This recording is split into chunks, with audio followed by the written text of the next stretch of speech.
This is now the Elevated Show.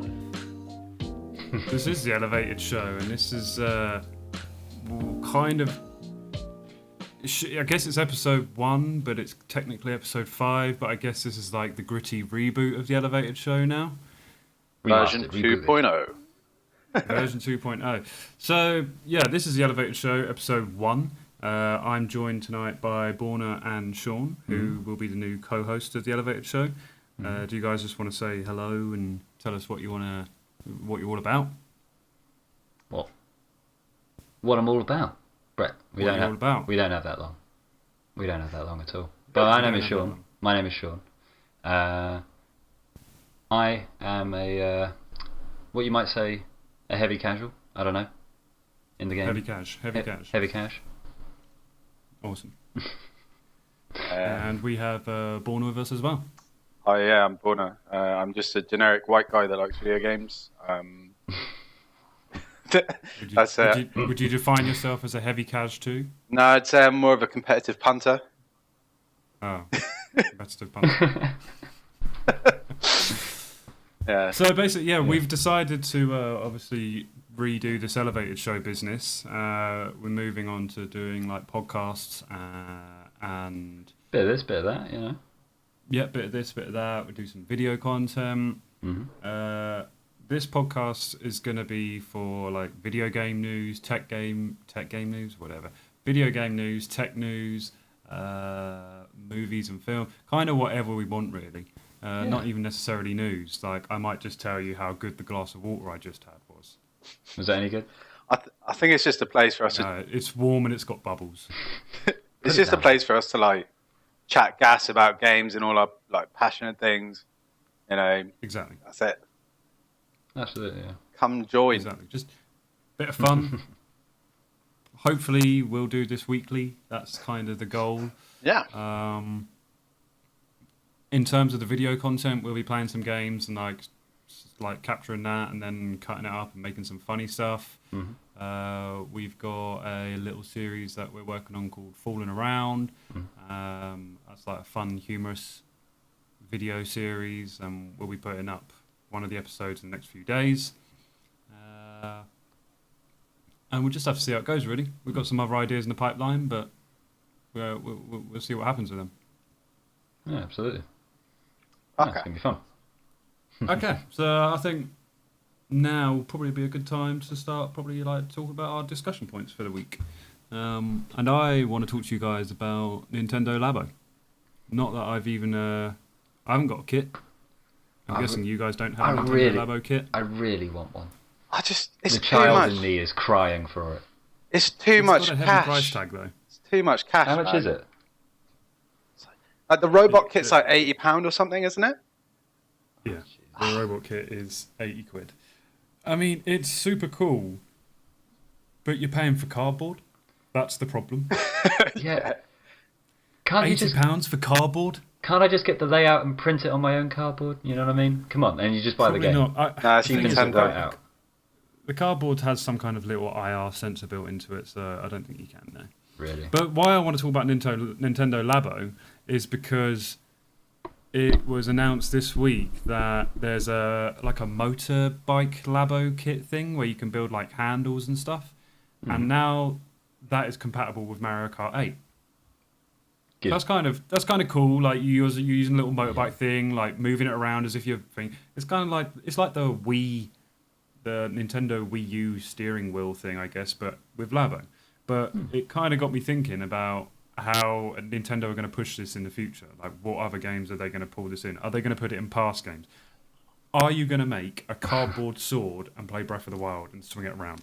That's what I was just thinking. Like, imagine they've got the fishing game, haven't they? The one that looks the least interesting. That was the most difficult to market, I imagine.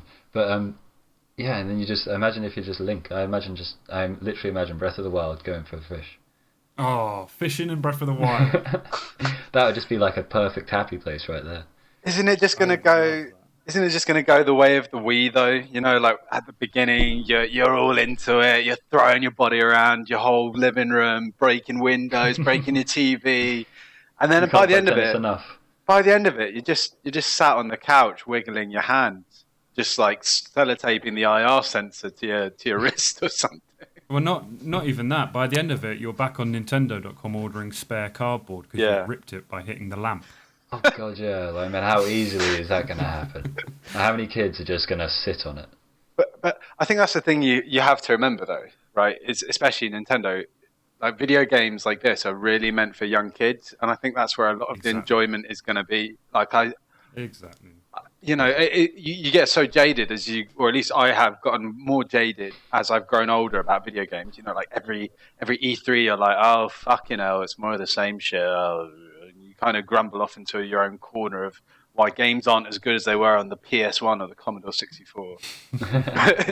Labo is for kids, and it looks. If I was a kid and I had that fucking crazy robot, amazing. Oh, it'd be so good. Yeah, man, mind. You know, it'd be so good.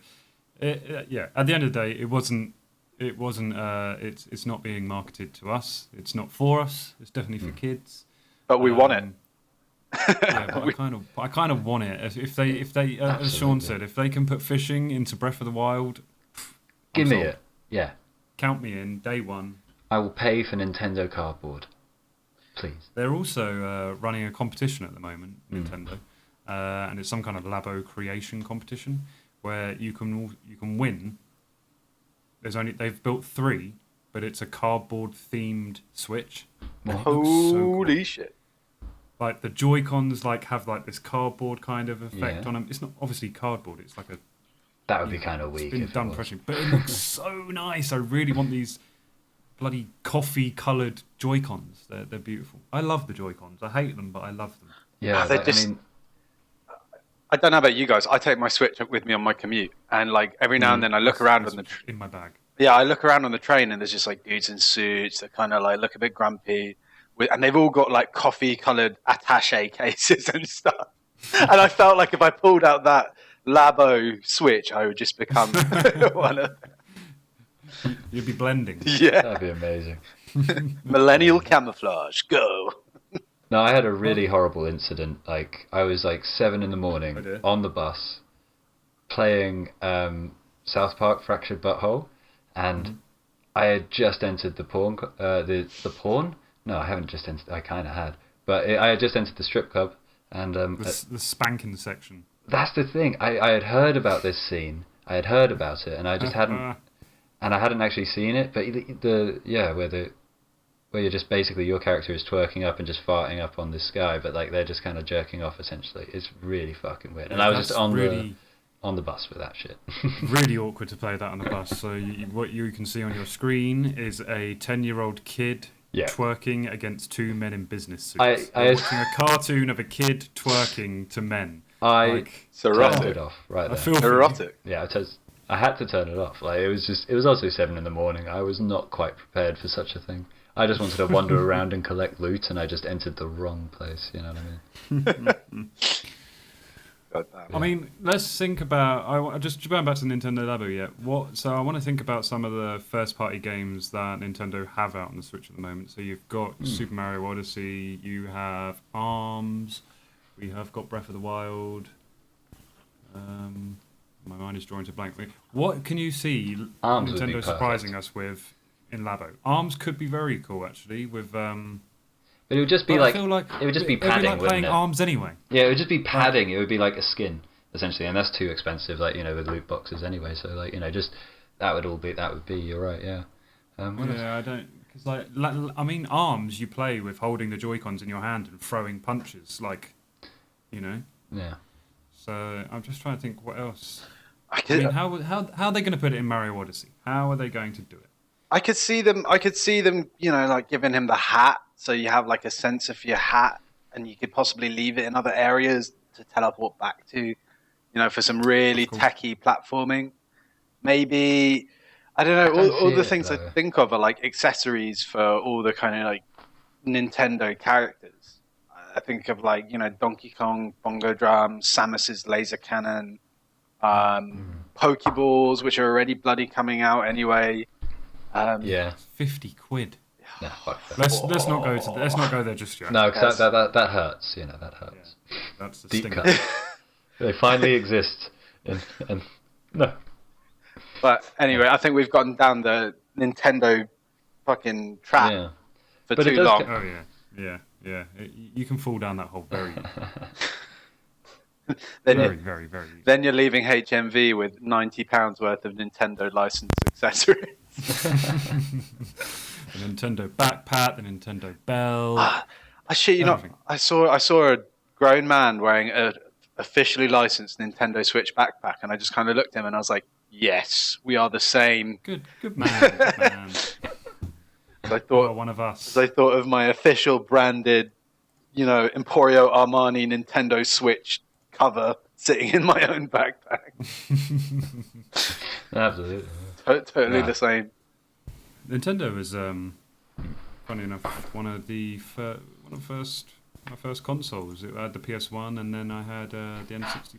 Yeah. Really? No, what was the well, I mean, like, for you guys, what was the first game that kind of like really sort of like blew you away and kind of just really just turned you onto video games anyway? I mean, like, for me, I was never actually like, I like with you two, I see, like, I think you're a bit more like been hardcore gamers for a lot longer than I have. Like, I mean, I when I was younger, I had Pokemon, I had GTA, and I had Pro Evolution Soccer. That was kind of it. That was kind of me. But for me, it was Stanley Parable, and I remember playing that with you, Brett. I see. And it just kind of turned me on to the idea that it's kind of more than just an escapism, in a way. Yeah, it can be many different things, can't it?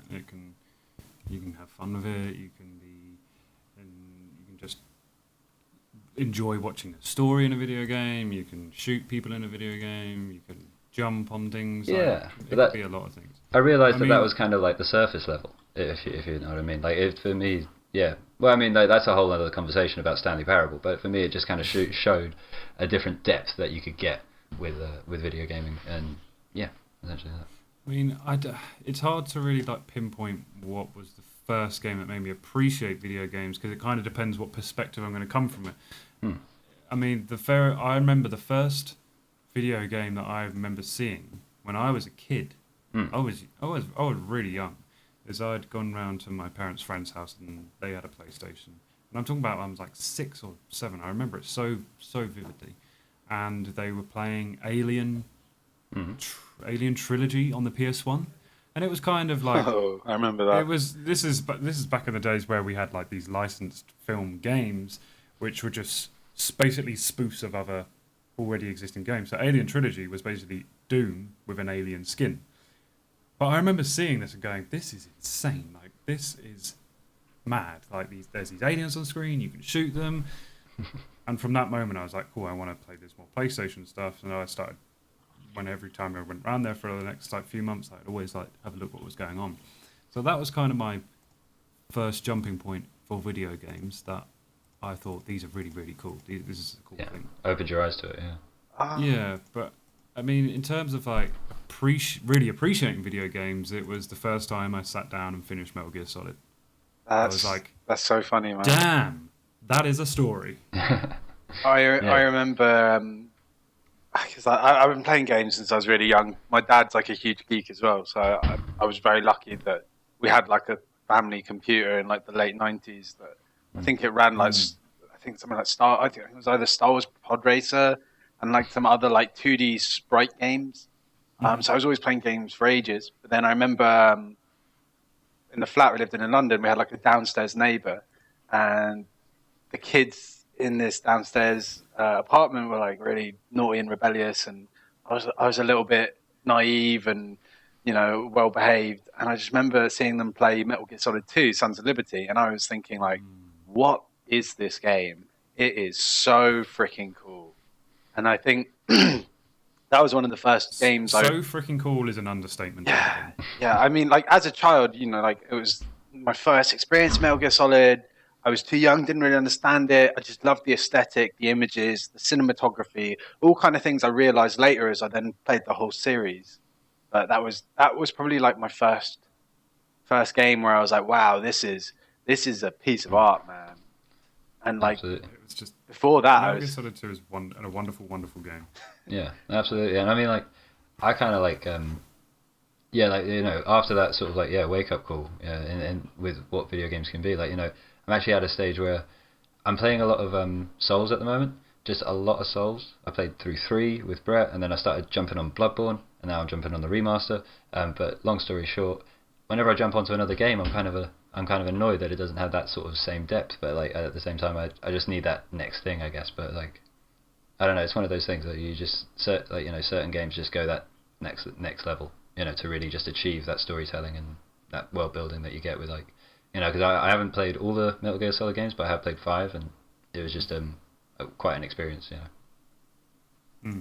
So when you say depth, you mean as in like in terms of what the world is and what's going on, essentially like the lore of the universe, essentially. Well, the detail and the care, and you actually see that someone really just cares, and that there is a story behind it, and there is there's multifaceted layers upon that.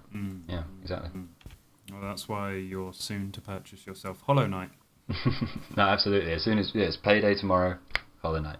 That's what's happening. Wonderful. Absolutely.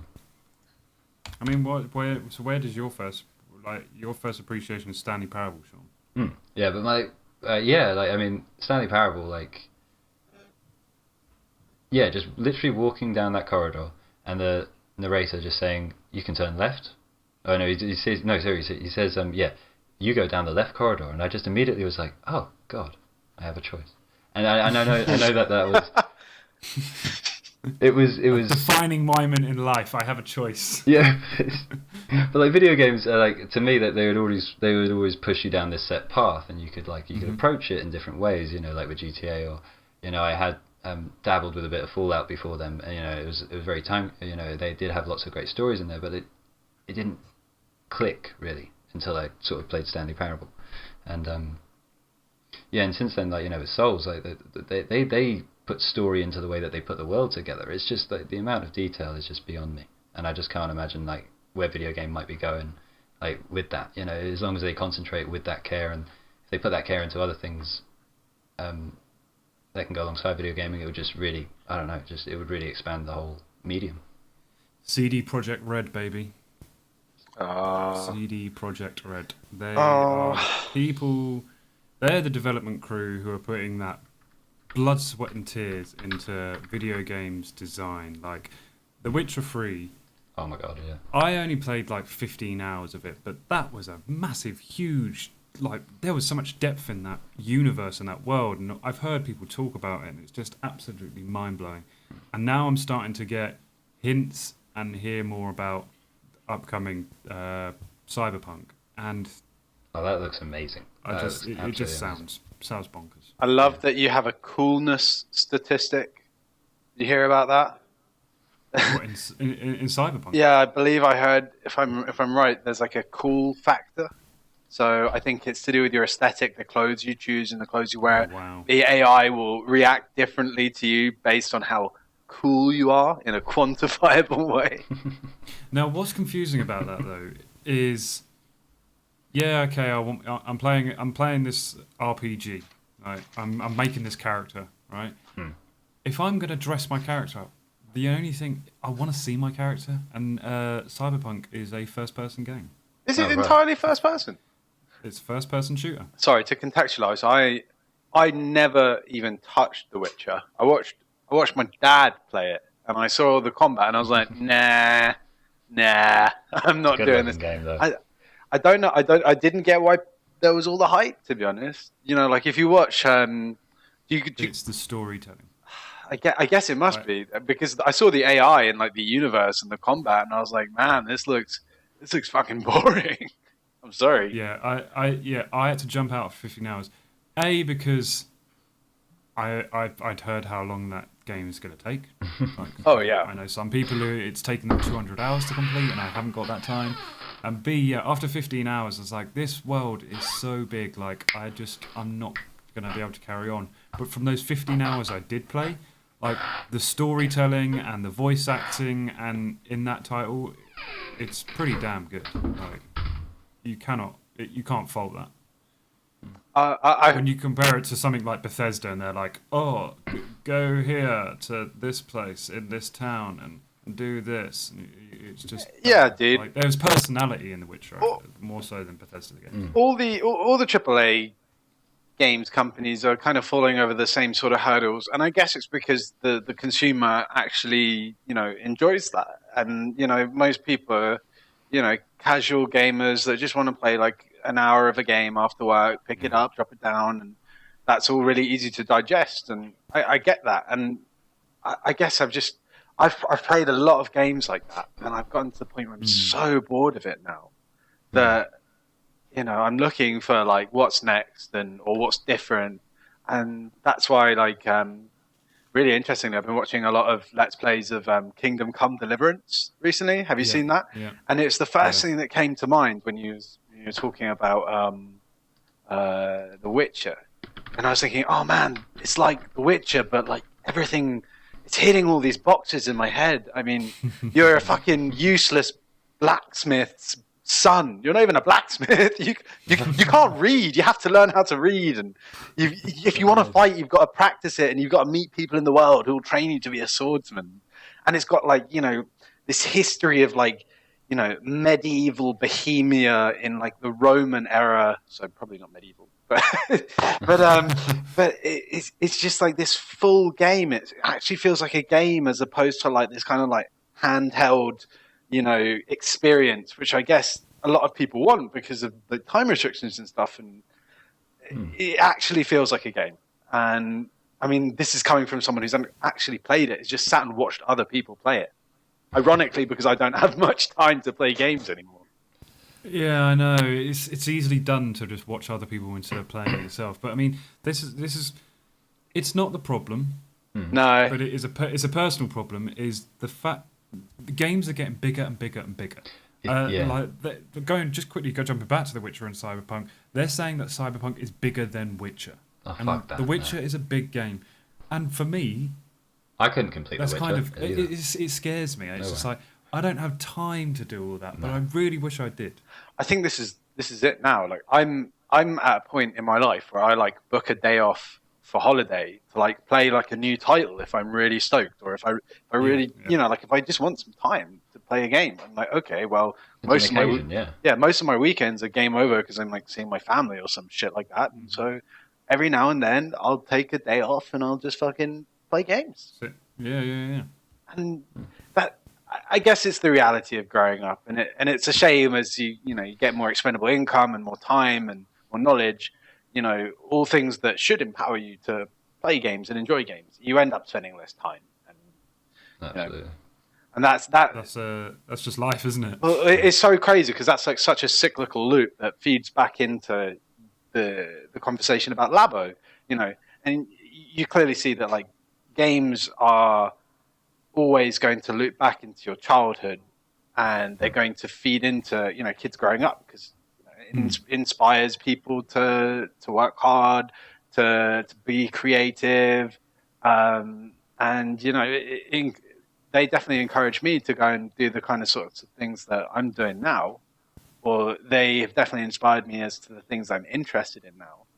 And when at E3 Nintendo announces a shit ton of cardboard and I get upset, the most important thing is I realize like, oh shit, this isn't for me anymore. Okay. I'm just on the sidelines. Yeah. But there are certain things though. I've seen fucking what's it called? It's called Saber Beat or something like that. Where you Beat just Saber. Beat Saber. Oh my Beat God, Saber. that's Is this amazing. the like Star Wars VR thing? It's like Lightsaber Guitar Hero. This is sort of game that I would have time for because I could play this with family, and that's kind of I am at a point now where I really enjoy family games because I can play them with my little sister. That I can sit and play. It's a family game. I could play Labo, so I really want to get this VR kit so I can also play that with my family as well. Like Absolutely. I still haven't got VR, and I need that's on my priority list at the moment. But Beat Saber though. I was lucky. I'm like a complete eBay deal slut. I like trawl eBay all the time. See if there's like something that's like a decent price, and I finally got the one kit that was like within my budget at the right time, and I first used VR like back in I think like 2013 or something. Which headset did you get? I got the CV1 or the CV2. I don't know which one this is. I think it's the CV1. Cool. But I first played the DK2, and I'm a massive flight sim nerd. And so for my course at uni, the guys were like, oh, okay, we've got one Oculus Rift development kit. It's for research projects and stuff. So if you want it, come and speak to the dean, and we'll see what we can do. And I just went up straight away, and I completely fucking blagged it.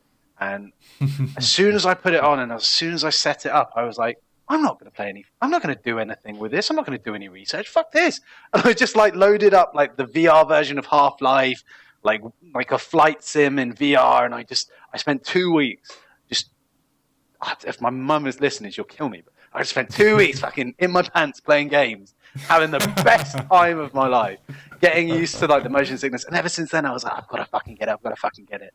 And you're totally right about the family games. Because now when if my little brother and sister come over to my apartment, I can just slap it on their heads, show them a cool experience, make them interested about the technology and games and stuff, and it becomes more of a communal experience. And that's exactly what Beat Saber is. You don't need to like games in order to play that. You just need to know what rhythm is and know how to move your arm. Hit stuff. Yeah.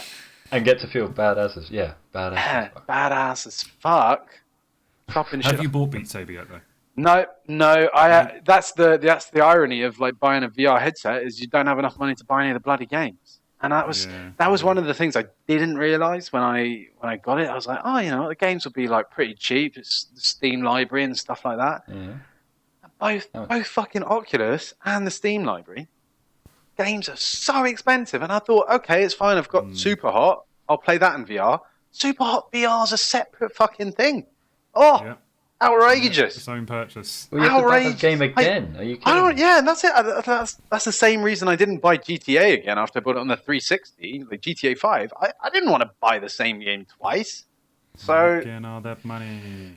So now, yes, I mean, I played Robo Recall, and I've played my flight sims, and what was that game? There was Echo Point. In fact, Echo Point is one to talk about. Echo Point, you're a robot. Is it called Echo Point or Lone Echo? Let me check. Yeah, it's called Lone Echo. So Lone Echo is the single paid-for campaign, and then you've got a free version which is called Echo Arena. And Echo Arena is kind of like Rocket League. Also, if you've watched Ender's Game, they've got this game in 0G that they play, and it's mad.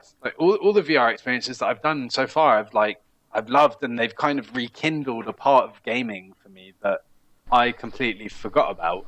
And it is this kind of childish wonder and bewilderment and complete immersion I've never experienced before.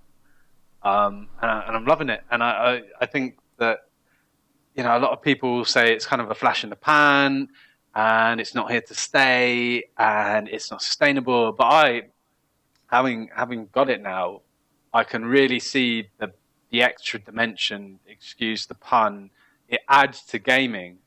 And I think I can't wait for the hardware to be cheaper, and I can't wait for more people to have it, so we can all have this sort of communal experience. I think there's still so much room for expansion with VR. Oh yeah. I mean, there's a lot of room for expansion, especially in the multiplayer aspect of it. I think in the next few years we're going to see a lot more VR multiplayer games where people are running around in VR, looking around, and their friends are there as well, and they're doing these tasks together. I think it's going to happen. So, you mean it is integrated with the real world? No, not integrated with the real world. Still in a video game. It's not. We're not at Ready Player One status just yet. No, not in that sense. I meant I see. I know what you mean. Yeah. Just in the video game Echo, in the little bubble sort of thing. We're going to see more VR games, and I think there's going to be a stronger push for VR on Xbox's next console. Oh yeah, I could see that being a definite kind of bolt-on, because we're seeing games as a service, and we've already seen consoles as a service. Xbox One was targeted as all-in-one device, right? Imagine if you can buy the standard Xbox 2, but then, down the line, or maybe on release, you can also buy the Xbox 2 HD edition or VR edition, and you get the headset that's bolted in. And I wouldn't be surprised if Sony are sitting in their R&D labs building up PSVR 2, and I'd say it probably could even be forward compatible, so they could release the new version for Sony's PlayStation 4, and it will be compatible with the PS5 as well. I can see that happening. Yeah, me too. I think it has to be. I think at the moment, in terms of like a hardware demand, VR headsets are really, really, asking a lot of enthusiasts, because you need to have a punchy system in order to run these things at any sort of kind of decent frame rate or graphical quality. Like I was playing a game, and I think I was only running it at like 45 or 50 FPS because I'm on older hardware, and now it's sparked off a question of whether I save up and get a better graphics card. But it honestly, like even with all that, it's completely sold me. Speaking about multiplayer games, there was a free demo of Onward, which is like a super realistic military shooter. You have to like reload your guns and charge the bolt realistically. You have to pick up magazines off your body armor and medical syringes and inject yourself. And I remember, like when you start a new game and you're like, you type in the chat like, "How do you do this? Man, I didn't read the manual or do the tutorial." I was playing like a co-op versus AI game, and I squelched onto my radio and I said, "Guys, how do I actually reload this gun?" And then 4 guys came and ran up to me, and they like all stood in a circle, and they were like, "What gun have you got?" And this was the cool thing. I passed the gun around to each one of them, and they all tried to reload this gun. And then one guy finally got it, and he showed me how to do it. And then he was like, "Repeat it. You do it yourself." And I couldn't do it. And it was hilarious because these guys were just looking at me, and in my room, I fell onto my knees laughing. And so imagine this scene like in a desert warfare, battle zone. There are these 4 soldiers, and then just one like looking down at this one guy like crying with laughter. Can't reload his gun. So I just threw the gun away and just like loaded my pistol, and I was like, "We'll just keep going. We'll keep going." I mean, so as a VR user at the moment, I want to know how often you're using this kit. Is this coming out once a week, or is it coming out once a month at the moment? No, it's coming out as often as I can. There's definitely VR fatigue, and so one, you've got bright ass screens in front of your eyes, so more than an hour or two. Sickly or something. Well, there's that, and then there's also just kind of like there's like a different kind of fatigue of staring at a computer monitor and then staring at a screen right in front of your eyes. I guess it just dries your eyes out, and also because you're holding this heavy piece of kit on your face, your brow and the muscles above your brow get really tired, so you want to take it off after an hour or two. Not to mention the motion sickness, VR sickness. I think is really common amongst people, and it's partially down to frame rate, partially down to refresh rate, partially down to just like the kind of inbuilt sensors in your head that are checking if you're moving and adjusting your balance subconsciously. But you need to make it like a lot faster, yeah. You get VR legs pretty quickly. And there are a lot of involuntary movements in games that make you queasy, but I've been playing with it for a little while now, and I'm kind of at a stage where I'm fine with it. You're comfortable. Yeah. What is there anything that you're anticipating right now for VR in terms of video games release? Like, what's the next big VR thing that you want, or is it just a case of, all right, I'll see what comes my way? I'll see something online and be like, okay, yeah, I want to give that a shot. Or are you actively looking for VR stuff? Because this is a different kind of ballpark for me, because I haven't got VR yet. It's very rare that I'm looking into it. So what's really interesting is the one thing I'm most interested in now is Medium. I don't know if you know what Medium is. Medium's like it's like a painting drawing tool. Think like Microsoft Paint, but in Yeah. VR. And it just pushed out like a huge update. wow. They pushed out like an update that has better sharing, better like UI integration, including like layer manipulation. So it's not actually. I guess it's kind of a game because you're using game software and game tools, but it's just it's a creative way to spend your time, and if It's an art. It's a virtual art engine. it's a virtual art engine using real time graphics, That's amazing. which That's is so cool.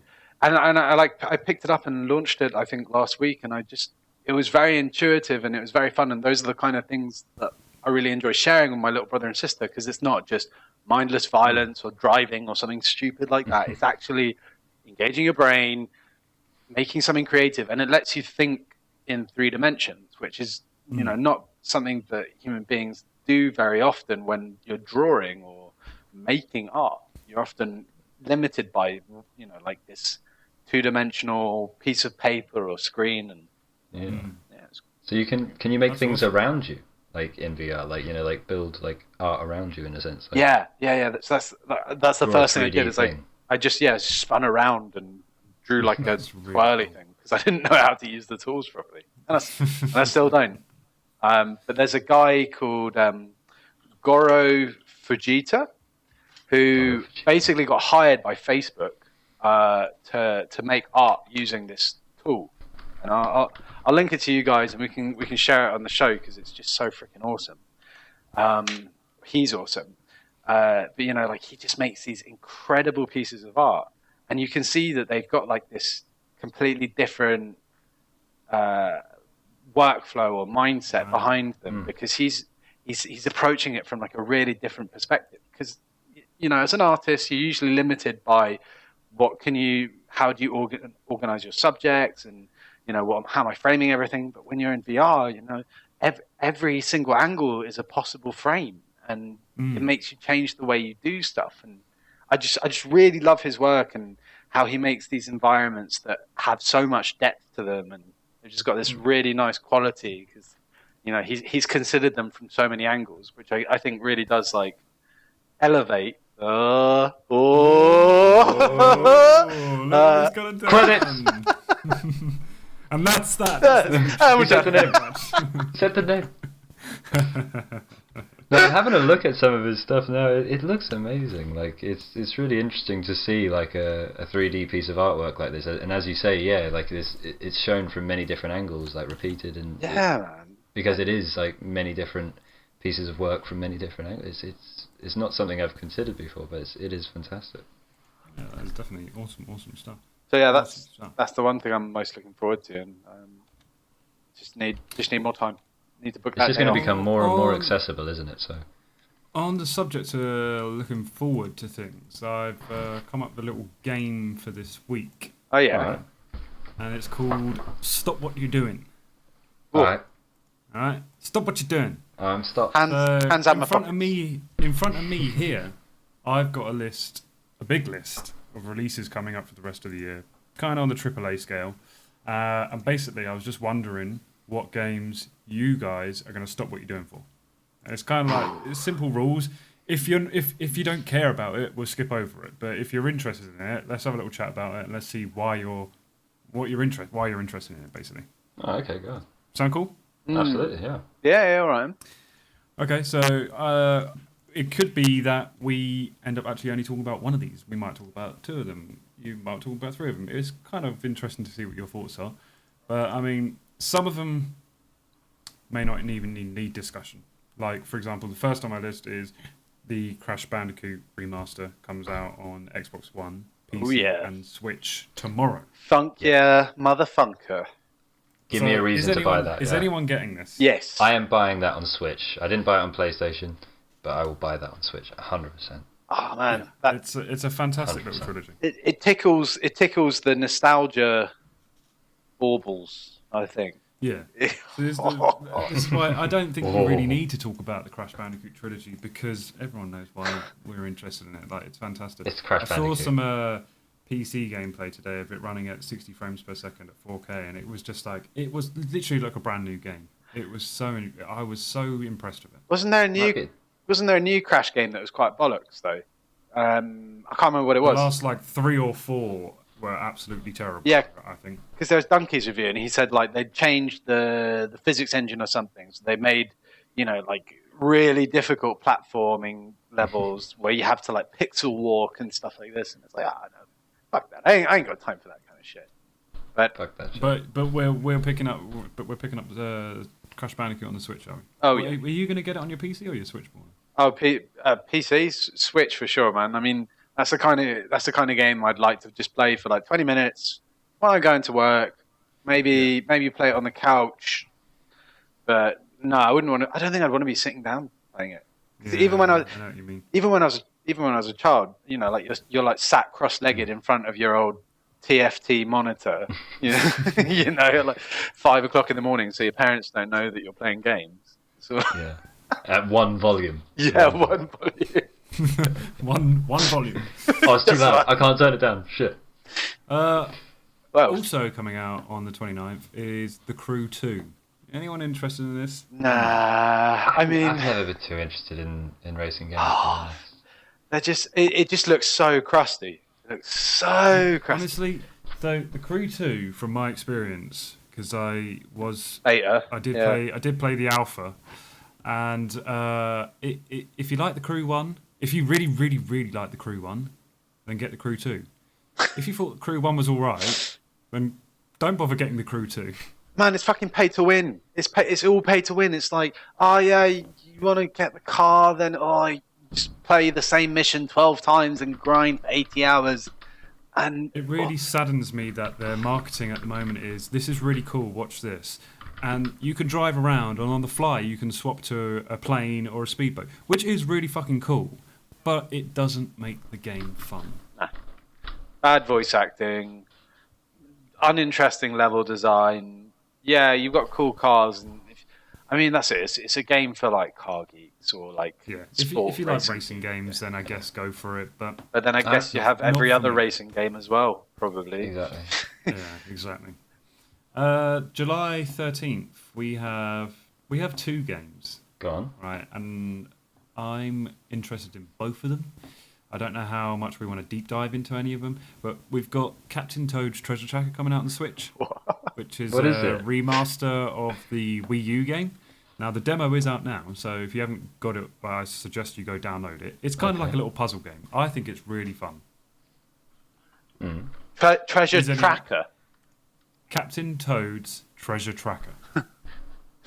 Oh, Well, it's basically a 3D kind of puzzle game in the sense of like you have this tiny little world and you have to just go collect these coins in the world, but you can spin the world round, and which is a bit like Like Fez? Fez. Is this a copyright infringement? Is this another IP lawsuit? Hello, Nintendo took the hello, idea. Blue Hole. Don't kill me. I can't remember if you can spin the world round or if it moves around as you go through it. I can't remember for sure because I've only played the demo for a short time, but I really like it, and it's a £30 game on Switch. That pain. I mean, that's half price, isn't it? That's half price on the Switch. Jesus. The other game coming out on that day is Octopath Traveler. Have either of you guys played that demo yet? No, Square Enix RPG. It's got a really insane art style. It's like 2.5D pixel art. all my Weeboo friends have been raving about that recently. It looks like if you want an RPG on the Switch, that's where you want to go, right? I've been wanting an RPG on the Switch for a very long time now. Like every other week, I just have a quick little search to go, oh, do I have any Japanese? And are there any Japanese role-playing games? There are a few, but none that are going to tickle that like Final Fantasy / Pokemon. The level, tickle. But this definitely is going to tickle that, and it seems to have a very interesting way it's going to play out. Like you have these 8 different characters with their own little unique stories that in the end will kind of meet up. And from the get-go, you can go, all right, I'm going to start off playing as character 1, and then you'll meet like character 5, and then you can play each of these different stories to link up at the end, sort of thing, or well, in the middle. And it just looks really cool. I can dig it. Awesome. I will be getting I'm it. interested in I will be getting it. I think it's gonna. Apparently, it's a bulky game. I think 60 to 80 hours to complete minus side quests. I believe. Fuck. Yeah. Well, that's the thing. I played the demo, that's the thing. I never it felt like a bit like when I tried to play Final Fantasy. I just didn't quite get it. It wasn't it. Yeah, I don't know. It just felt a little bit like that to me. But I just think I might be the wrong kind of person to play that game anyway. Target, are you? I don't think so. That's the thing. I don't think so. I think it's for me. Okay, so that is what I've got down for July. I'm moving now to August the 7th. Interesting one. Don't think it needs a lot of conversation on it, really. Overcooked 2. Oh, do you know what? I didn't get on with Overcooked 1. I loved the concept, but I really enjoyed it. I thought it was a lot of fun. It's just really hard. It's really hard. It's tough. Like, it was stressful. I think I'm always playing it when Were you playing it solo, though, or with other people? No, so I was playing... It's like a proper party game, right? But it's not a party game. It's actually a try-hard game. And I'm always playing it mashed off my face at like house parties or something with my friends. We're all sat down and we all play the first level like, haha, we're chopping onions. We get it. We get it. Shouting at each other. Yeah, then you're like, fucking throw it in the oven. Throw it in the oven. Right. I need onions now. Why have you put the lettuce in the bin? I need to get on this burger. Clean those plates. This restaurant's a fucking disgrace. That's why the game is amazing. Like, I mean, I actually think I might get that, to be honest, because it's just such a fun game, and that's what the Switch is there for. It's for that family fun, for that co-op, like, you know, just anywhere you like, have a quick little game of Overcooked. I'll be up for that. I think that's my issue. Is I'm still yet to buy the first one, and I'm yet to buy a second set of Joy-Cons. I see. For the convenient price of $99.99. I am yet to purchase. It's either another pair of Joy-Cons or what do they call it? A Switch Pro controller or whatever. Those are actually cheaper. Those seem like reasonable, actually. Really? I think they're like 30. The Switch Pro controllers, because it turns out that a game later on this list in October no longer is a first-party Nintendo game that doesn't support it. But What? it will make sense, and we'll talk about that in a minute. But it will make sense. Moving forward into September, Spider-Man on PlayStation 4. Yeah. It's giving me little warning signs. The more you see of it. I'm excited, and I think I'm going to get it, and I think I'm going to really like it. But at the same time, there is a huge part of me thinks, I don't know if this is going to. I don't know if I'm going to think this sucks. I know the majority of people are going to be like, "This is amazing." I think it's going to do really well, and quite frankly, that's going to be number one that week in the in the sales charts. I'm just really skeptical about it. There's only one Spider-Man game you need, and that's the 2002 PS2 Spider-Man. Spider-Man 2. Absolutely. Oh my god! Because that was such a good game. Absolutely, such a fucking good game. But that's the thing with this. I played one of the more recent Spider-Man games, like the Amazing Spider-Man. I think it was like the one like that kind of tied in with the movie, and it was just it's garbage. It was absolute clunky, slow, like just too many bloody cutscenes that were trying to blend in with stuff, and then you would walk about like 20 meters and another cutscene. I don't know. It was just a horrible game to play. So if it's made by the same people, I'd be a bit dubious. It's not. It's made by Insomniac, so that's why, and that is why I have faith. Ooh. We'll see. We'll see how it goes. Ooh. And a week later, sorry. No, you guys are right. I thought it was Spider-Man 1, but it is Spider-Man 2, because that's the one where you're like delivering pizzas as a side mission. Yeah. And there's some impressive tech in that. Like he's climbing on walls and stuff, and it's all happening. You can steal kids' balloons. It's amazing. God. A week after Spider-Man, we're going back to try and be the Tomb Raider. Shadow of the Tomb Raider comes out. Now, I have lost all my excitement for these Tomb Raider games. Like the first one was right, second one I got bored of it very quickly, and now this one I'm just like, just let it be already. Just let it go. Do you know what? This makes me realise a lot of my gaming knowledge is actually like through the conduit of my dad. I've watched him play so many of these games, and I'm sat here going, it's dry. With the last Tomb Raider, me and my dad hang out, and we'll go for beers, and the next morning we're chilling. He's playing some games, and I'm watching him play I was watching him play the last Tomb Raider game, and I was like, this is This is fucking shit. I don't know if it's just me being disenfranchised or it's actually genuinely that bad, because obviously I only saw snippets. But who cares? Next. You're not as good as... It's not Drake Uncharted. Next. A week after being the Tomb Raider, now we have Spyro Reignited Trilogy on PS4 and Xbox One. Is it on Switch though? It's not been scheduled. It's not been announced for the Switch yet. Not yet. It probably will do. It's Activision, and they've just obviously brought out Crash Bandicoot. It comes out tomorrow, so it will come out on the Switch, I would say. I'm kind of excited for that. I did really like Spyro as a child. Spyro is one of my favourite games as a child. I think I probably will buy that on PS4. October the 2nd, we have... October is a busy month.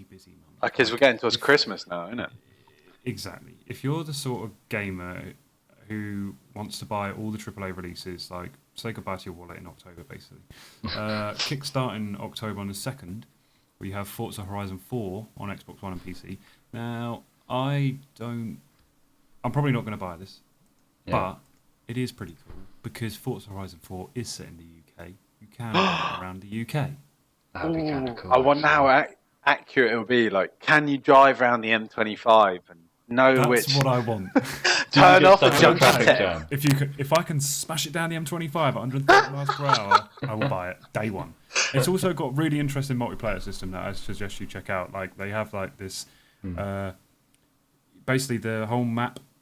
The way the network infrastructure is set up is the whole map is separated into these little grids, and you could have like, let's say the whole map is, I don't know, 100 these little squares. In each square, you can have 12 players at once. So when you're in one square with like 12 players, you can drive in and you'll be in a lobby with another 12 players. And basically the whole world seems like there's so much going on at once, like so many drivers. Yeah. That's really, really cool. Like cluster tech, basically. So you've got a cluster here, a cluster there. Wicked. That's awesome. You know what? So, I wasn't considering it, but now I'm actually pondering it. Because I've played the last one. Convinced me. Yeah. A20, driving down the A24, man. Whoa. I do that. If I can pull up outside my house, I'll buy it. After that, we have, 3 days later, is Assassin's Creed Odyssey. Nah. Do you know what really got me with the new Assassin's Creed? They were like, you can play as a guy or a girl, which is a first, which is fucking wrong. Bad PR. Fuck you, Ubisoft. I wish I could hate you more, but I kind of like some of your games. Sort it out. Because Syndicate was one of the only ones I think I did play for longer than 15 minutes. And yeah, that has a female character, right? Yeah. Yeah, it does. That's funny, that.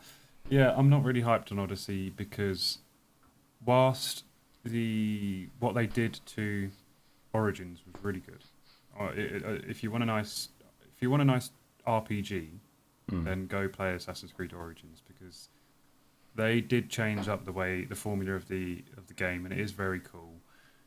Except for Odyssey is literally a reskin of Origins. Like, there's no word about it. It is an absolute reskin, which is a shame, because after the Assassin's Creed previous to Origins, they said, all right, we're going to change the way we develop this game now. We're going to do it in like 2 or 3 year installments instead of being a yearly franchise. It's like, oh, great. Origins only came out last year, so what happened? I don't know what happened there in terms of why they changed the PR team. They fired them. It wasn't working. Exactly. More importantly, on October the 5th, on that same day as Odyssey, the better game comes out, in my opinion, which is Super Mario Party. Yes, that game does not support Nintendo's Pro Controller. Probably because it's got motion incorporation in all the mini games, right? Like, you're gonna have to wiggle games them. in your Joy-Cons. You're gonna have to wiggle your Joy-Cons. Yeah, you're gonna have to run up and down, throw them in the air, sit on them, and stuff like that. You know, it's Nintendo. You know what that means, right? They're gonna release a Pro Controller with a motion sensor in it. I think the Pro Controller has got motion in it. Has it? Oh, rubbish. I'm sure it supports gyro. So stupid. I know it doesn't support what's the little amiibo tracking thing called like NFD or something like that. NFS. I have no idea. No clue. No idea either. So, is anyone interested in Super Mario Party? Because I am, because that's a fun party game. Yeah. I'm all about the party games, man. I mean, like I've been slowly every Steam sale I buy like a local multiplayer game, and I think I'm one of 10 people that must own a Steam Link. So I too have one of those. It sits in my drawer and never ever comes out. Yep. 2 out of 3. Yep. I mean, like the few games that I wanted to play on it didn't really work on it, so I just gave up. Straight up. Isn't there just always like a real slight delay that just kind of fucks with the gameplay of it all, or how does it run? Depends on your network, really. I really haven't. I have from the limited time I have spent with it. I didn't spend much time trying to troubleshoot. Yeah, I couldn't be bothered. I mean, like I was a real big supporter of Steam hardware. I've got I've got a couple of Steam controllers, and even for like most of the native Steam games, they don't work. And like I wanna love you, Valve, but you're making it harder on a daily basis. If we move forward a week, we have Call of Duty Black Ops 4. Major I don't next. really expect much hype on this at all. Major next, yeah. We're going to go straight to the next one then, okay? Next one. Fuck that Battlefield 5. You know what's good about Origin is they always do that little beta trial. Yeah. Trial, yeah. Where first trial. you can dip your toes in, and if it's 10 hours, that's enough. Yeah, if it's crusty, all I would ever play, yeah. Away. I'm interested in Battlefield 5 because later down in the line they are adding a battle royale mode in.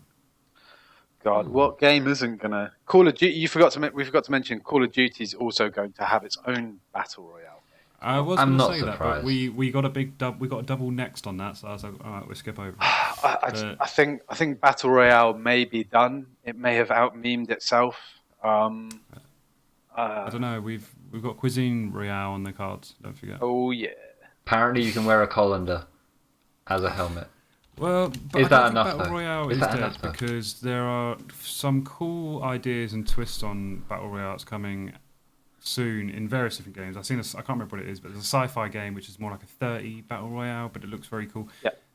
Interestingly, have you heard of Mavericks? Mavericks. We're going off topic here. So Mavericks is a 1,000-man battle royale. No, it's just going to be. It's not going to happen. How? It's not going to happen. How are you going to fill up a we'll server? have to What wait if and only see. 500 people buy the game? Well, that's then you can't play. Oh, it's an early access survival game battle royale. No, As many people in the server thank or you. whatever. It's not, I can't see it. Unless they could give me a tech demo on how the servers were going to handle 1,000 people, they can get. I've played Rust servers that crash with 12. Yes. Come on. Yeah, exactly. A week after Battlefield 5, Which we've all, have read. which we have a middling thumb to. Could go wrong, could go really well. I'm interested. But I'm more interested in the week later because we have Red Dead Redemption 2. I'm worried about it. I'm going to be honest. I'm really worried. Why are you What's worrying you? I saw some articles. I don't know. I saw some articles about like pay to win items. Have you guys played GTA Online?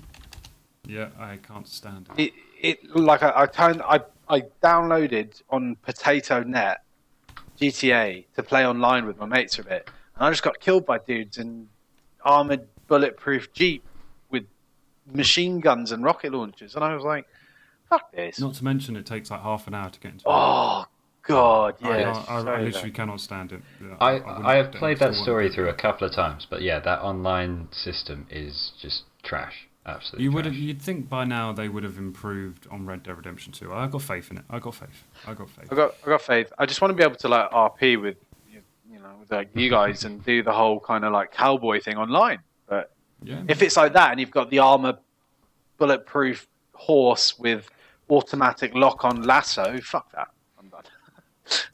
Refund straight away. Yeah, I mean, for PvE it's fine, but yeah. like with all the GTA games, Yeah. you always have that kind of. But yeah, no PvP, no. So who's buying Red Dead Redemption 2 day one?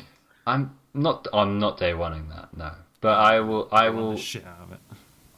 I do kind of really want to play it because I loved the first game and I did play through the first game, and I do kind of like the way Rockstar do make games a little bit. It's just a bit of fun. It's kind of like that is the sort of cheeky escapism, but they do pay a lot of attention to some detail there. They pay a hell of a lot of attention to detail. Oh yeah. What I'm really excited about for Red Dead Redemption 2, this is Rockstar's first game this generation.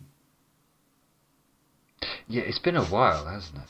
Because for GTA 5 is technically that's a last gen game. That was Xbox 360 and PS3. Like, it was ported. Yeah, it got wasn't it? remastered for rebuilt not whatever ported, for yeah. PS4 and Xbox One and PC. But this Red Dead Redemption 2 has been built from the ground up for this generation. So I'm very, very interested to see what they do because they are bloody good at what they do. Yeah, I'm down. I think the single player will be hopefully entertaining and good. I think we're gonna all be pleased.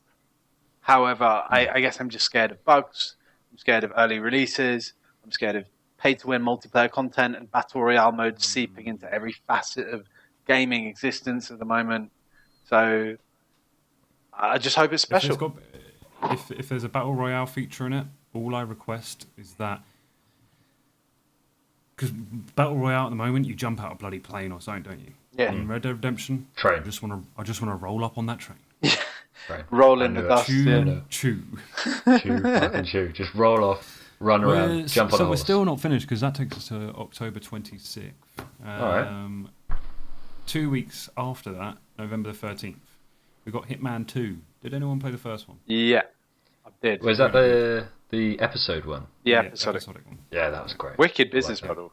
I really dug absolutely it because fantastic. if I had a few spare quid, I'd just chip it off and just play like a mission for 4 hours or something. Yeah. That's It's perfect. Exactly. Hitman 2 doesn't feature the episodic model. It is the Oh. whole experience in one bag. So you'll be paying the 40-50 quid for the game, but you get the whole shebang in one go. Similar that's mission quite style. Very similar mission style, yeah. Cool. I'm down with that. to be Hitman honest. staple. There's also some kind of multiplayer sniper mode where you basically sit as two snipers and then you have to pick out off as many enemies without anyone getting alerted. That looks kind of cool. The day after that, November the 14th, is Fallout 76, which is the online Fallout game. I mean, like you saw a pre-rendered trailer of nothing. I mean, Yeah. Bethesda. I'm dubious. Yeah, Bethesda were all hype, right? They've shown gameplay. They've shown gameplay. Wow, I'm out of It the loop. does look a bit fun. I am out of the Really? loop. I've kind of always wanted to jam with other people in Fallout worlds. The amount of times when me and Sean were living together that I searched up online, mod for Fallout 3, mod for Fallout 4, play online, multiplayer, and it just never happened. Like, I could never find it. So the fact that I can now do that, I'm really interested in that. I can dig it. But there is a just like single player game though, isn't there? You don't have to play online, right? No, there's no there. You can play on your own and do these various little quests and stuff, but there isn't like a full like.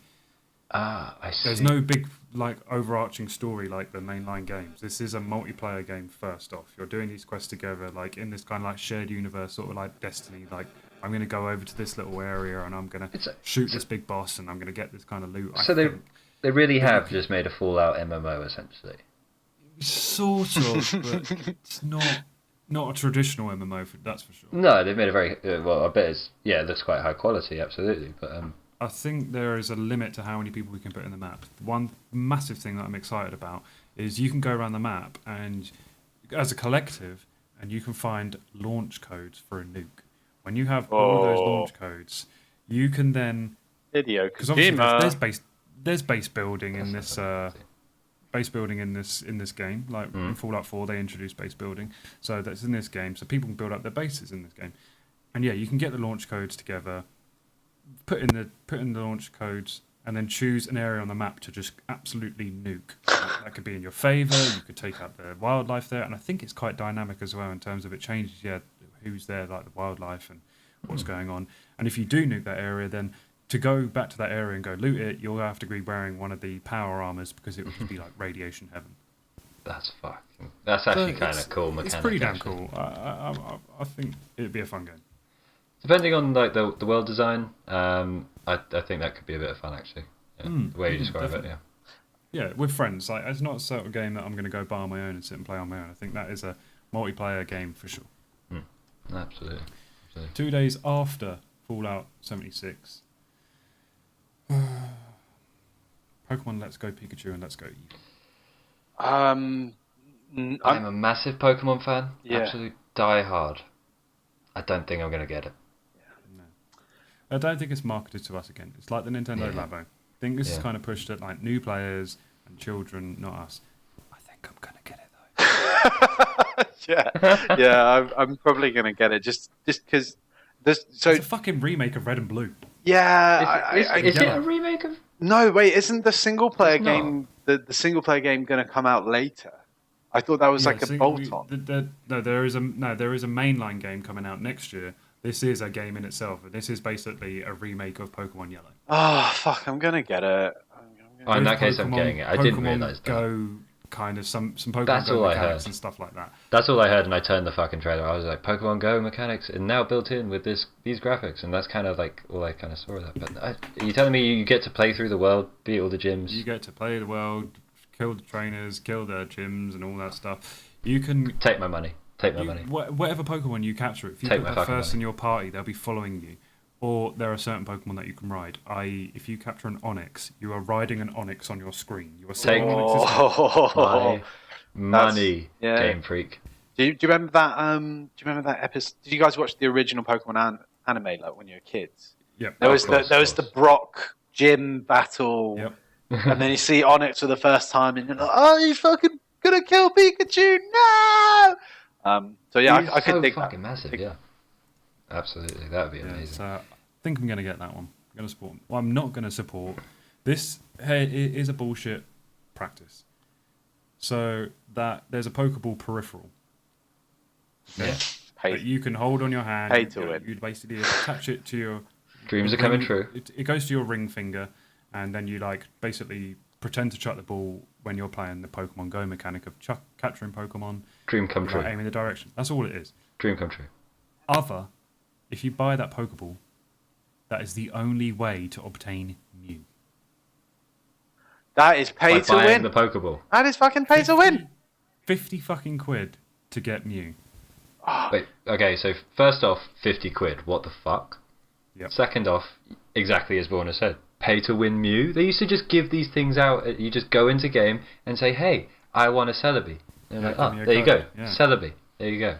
That's awful business model. I guess it's not an awful business model because a lot of these games companies are doing it, and gamers don't push back enough. I mean, there was that great pushback on loot boxes with the whole kind of like EA thing, and you know now you can see the response from EA who are like, we're not doing any loot boxes for performance enhancements. Forget it. We listen because we fucked up and.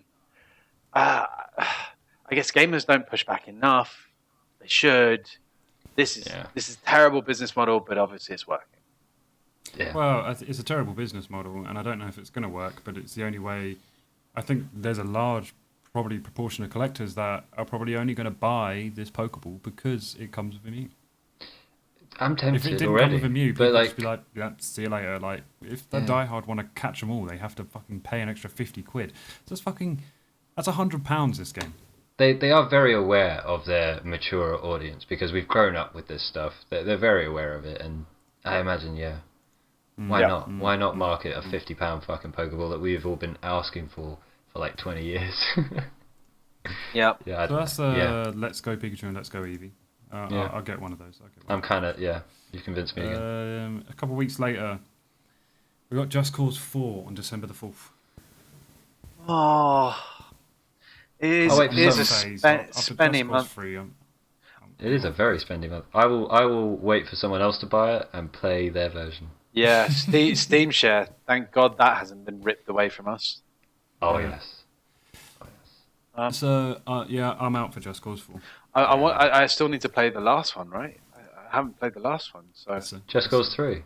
Yeah, I haven't played the last one, so I'm gonna have to do that. I think I'll just get it now because it's like on Steam, and I'm pretty sure it's like 20p, right? Probably on sale. Yeah. Yeah, yeah. Man, it's actually a lot of fun to mess around in Just Cause 3. I Oh never yeah, really, one whenever we played pound it, it's nine. never. That's amazing. But yeah, Right. it's no point paying attention to the story. Just play with those physics, unlock all the things that you have to unlock, and then that's enough of the story as you need, and then just blow shit up, and it's a lot of fun. Oh, But that's about it, But it's yeah. And then the final release that I have on this list is Super Smash Bros. Ultimate on December the 7th. yes and no. I don't know about you, Right. Sean, but did you watch? Do you know Germa? Is it Germa87 on YouTube? No, can't say I do. He No, I've never seen him. all right. So he kind of sounds like the scout from Team Fortress 2. He is, I guess he's from Boston. He's one of those gaming YouTubers that plays all the really weird kind of niche games, the things that get into the back catalogue of Steam way too quickly. And he just has a really great commentary on it. And so he's like one of those people I trust to play a game through. Mm-hmm. So he had a rundown of E3, and like he said at the end of it, like, oh man, I remember when I used to sit and have like hours long conversation with my mates about move sets for new characters in Smash Bros. And who they should be, what their moves should be, and like they used to stay up till like 2 o'clock in the morning to hear like DLC releases and stuff. And now he's kind of like meh, but that's part of the getting older thing, right? It's part of that. Yeah. I get that. Whilst I'm stoked because like I used to love going around my mate's house and playing on GameCube like Smash Bros. It's like something I'm going to want, but it's not something that I'm like overly excited about. It's just because the limiting factor of my Nintendo consoles is the platform I have, and there's no backwards compatibility. It's just like, okay, good. Now I can play this one. Thanks. Thank you, Well, Nintendo. you don't actually need any backwards compatibility for this one because this iteration of Smash Brothers has every single character that's ever been in Smash Brothers ever. Ooh-hoo-hoo. So this is like They the have not definitive. left one single character out. They've put everyone back in this one. This is why it's called Ultimate, because they have put every single character. Even Snake is back. Oh, yeah. Oh, yeah. You know who I'm playing then, baby. And then they've got more characters to add in. So they put in Inklings, they've put in Ridley from Metroid, and they've got a few more characters to announce later down the line. Oh, I did see Ridley was announced. That's freaking cool. So I'm pretty damn hyped on this. That's a Christmas game, December 7th. Yeah. Sit down absolutely. with my little bro. Hell yeah. But I was never very good at that game as a kid anyway, so I'm not sure I'd be very good at it now, to be honest. I think you change your mind. You sit down and you play it and you get into it and you enjoy that. You enjoy that game. Possibly. I think we could have a lot of fun with that one. Yeah. Well, that's the end of Stop What You're Doing. No one said they were going to stop what they were doing, but we did a good old chin. Ah, shit. I'll make sure I pipe that into the next one.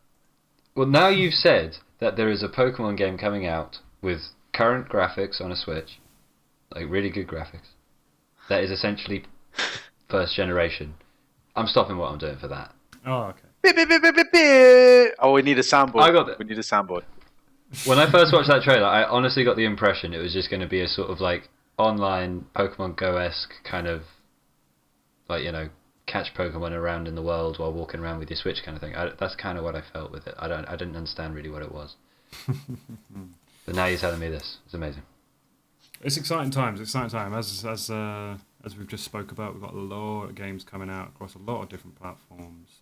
It's an exciting time to be a gamer. And obviously 2019 and beyond, like stuff we don't have release dates for, like Death Stranding and Ghost of Tsushima and Cyberpunk, all these games. It's a very exciting time to be playing games, I think. Good time to be a nerd. guess we need some to get into playing some of those video games. I guess, and I guess for the next episode on the Elevated Show, we'll have to come back and do a bit more spiel. Yeah, I'm sure by the time we do the next episode, we can have a chat about some of these games already. Oh, yeah. I mean, Crash Bandicoot comes out tomorrow. That should arrive in my door tomorrow. So, Oh, did you not? Did you? not that I really need to, again, not that I need to talk about it, but yeah, next week I can say, oh, the Switch port sucks. Yeah, probably. 10 FPS, 0 out of 10 IGN. To be continued. Well, that was Elevated Show Episode 1 Reboot. That was good fun. We'll be back next week. Planning to release these every Friday at 6 p.m. UK time. And yeah, so you join us then. We'll have episodes of stuff going up on the YouTube channel soon. So subscribe, and once we're kind of settled in a bit more, I'm going to try and get these podcasts onto all the services, so you get it on your iTunes, on the Spotify and stuff like that. We just got a few little snags to work out first of all. But thank you all for listening, and thank you for joining me, guys. It's been fun. It's been real. It's been too real. I bid you a good night. I felt it. Good night. Bye.